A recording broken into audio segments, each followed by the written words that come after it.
Good morning, welcome to Aishu's dance world. I'm Aishwarya Girish. എല്ലാവർക്കും നമസ്കാരം. ഇന്നത്തേതും ഒരു ഡാൻസ് വീഡിയോ തന്നെയാണ് കേട്ടോ. അപ്പം എന്റെ ചാനൽ ഇതുവരെയായിട്ടും സബ്സ്ക്രൈബ് ചെയ്യാത്തവർ സബ്സ്ക്രൈബ് ചെയ്യുക, അതുപോലെ ബെല്ലൈക്കൻ കൂടി ഒന്ന് ക്ലിക്ക് ചെയ്യുക. നിങ്ങൾക്ക് വീഡിയോ ഇഷ്ടപ്പെട്ടെങ്കിൽ ലൈക്ക് ചെയ്യുക, ഷെയർ ചെയ്യുക, അതുപോലെ തന്നെ കമന്റ് ചെയ്യാൻ മറക്കരുത്. അപ്പൊ നമുക്ക് ഇന്നത്തെ ഡാൻസ് കണ്ടിട്ട് വരാം.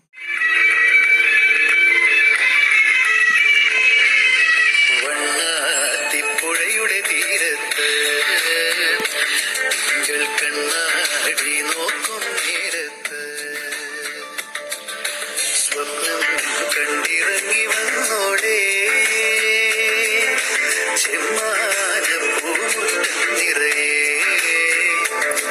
മണിമഞ്ചാടി വാരിയെറി